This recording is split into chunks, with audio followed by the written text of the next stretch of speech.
devo andare via. Se c'è puzza è proprio colpa mia.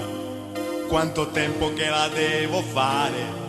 Il mio culo non può più aspettare. Strani odori mettono nei guai. Se poi addosso te la fai. Se ti trovi ad un semaforo aspettando che sia libero, un rumore nello stomaco, uno sfiato poi nell'angolo, resti solo nella macchina e gli amici vanno via.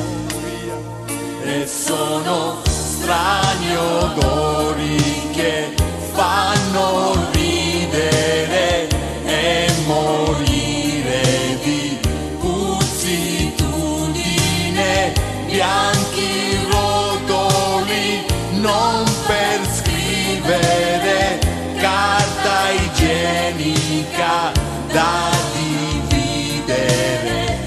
Sono odori che a qualsiasi età si confondono nelle mutande acqua. Grandi odori che vogliono uscire via, non si arrendono dentro noi. E quante notti perse a rigirare, trattenendosi per non lo fare e non provocare un'asfissia dentro il letto alla compagna tua. Grandi odori che finiscono, ma perché tornano ancora. Strani odori che vanno e vengono nei vestiti che li nascondono, potentissimi pernacchioni che ti stordiscono negli avai. Strani odori tragici, pozzi neri liberi. Strani odori mettono nei guai e poi addosso te la fai.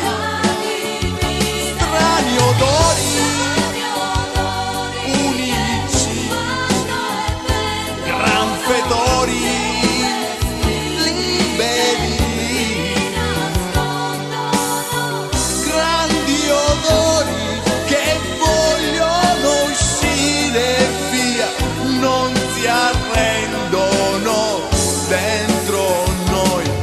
Mi dispiace, devo andare via. Se c'è puzza è proprio colpa mia.